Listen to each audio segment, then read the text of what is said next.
අයිබෝන් වට. නිවුන් දරුවන් ලැබීම සාමාන්‍ය දෙයක් වුණත් එකම වෙලාවේ උපදින නිවුන් දරුවන් දෙන්නෙකුට පියවරු දෙන්නෙක් ඉන්න පුළුවන් කියලා ඔයා කවදාද හිතුවද? අදාහකත නොහැකි වුණත් මෙය සැබවින්ම සිදුවන දෙයක්. කොලොම්බියාවෙන් වාර්තා වන මේ අපූර්ව පුවත දැන් ජාත්‍යන්තර මාධ්‍යවල උණුසුම් මාතෘකාවක් වෙලා තියෙනවා.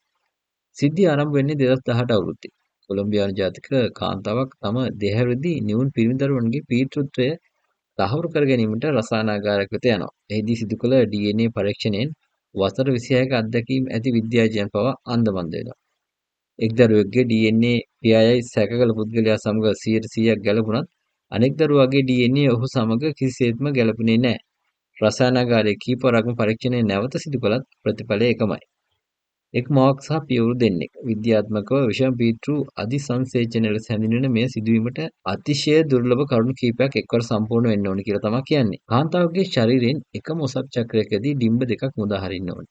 ඇය ඉතා කෙටි කාල පරාසයක් තුළ පැය කිහිපයක් හෝ දිනක වෙනසකින් පුරුෂයන් දෙදෙනෙකු සමග ලිංගිකව එක්වෙන්නත් ඕනි. එම පුරුෂයන් දෙදෙනාගේම ශුක්‍රාණු මගින් වෙන වෙනම අදාළ ඩිම්බ දෙක සංසේචනය වෙන්න ඕනි. විද්‍යාඥයන් පවසන්නේ මේ ලොතරැයියක් ඇදෙනවටත් වඩා දුර්ලභ අවස්ථාවක් කියලා.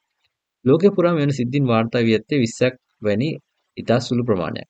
පීතෘත්වය සෙවීමට මයික්‍රෝ සැටලයිට් මාකර්ස් තාක්ෂණය භාවිත කළ විද්‍යාඥයන් පවසන්නේ දරුවාගේ ජාන වලින් අඩක් මවගෙන්ද අඩක් පියාගෙන්ද ලැබෙන බවයි. නමුත් මෙහිදී එක් දරුවෙකුට පමණක් අදාළ පියාගේ ජාන උරුමය තිබුණා. අනෙක් දරුවාගේ ජාන ගැලපෙන සැබෑ පියා කවුද යන්න තාමත් රහසක්. විද්‍යාඥයන් මේ සිදුවීම ගැන පරීක්ෂණ කිරීමට දැඩි උනන්දුවක් දැක්වුවා. පරීක්ෂණ ආචාර්ය ධර්ම මත එම කාන්තාවගේ හෝ පවුලේ පෞද්ගලික තොරතුරු හෙළි කරන්න බැහැ කියලා තමයි කියන්නේ. ඉතින් කතාව කොහොම වුණත් අනාගතයේ DNA පරීක්ෂණ බහුල වීමත් සමග මෙවැනි තවත් ජානමය අභිරහස් හෙළි වනු ඇතැයි විද්‍යාඥයෝ විශ්වාස කරනවා.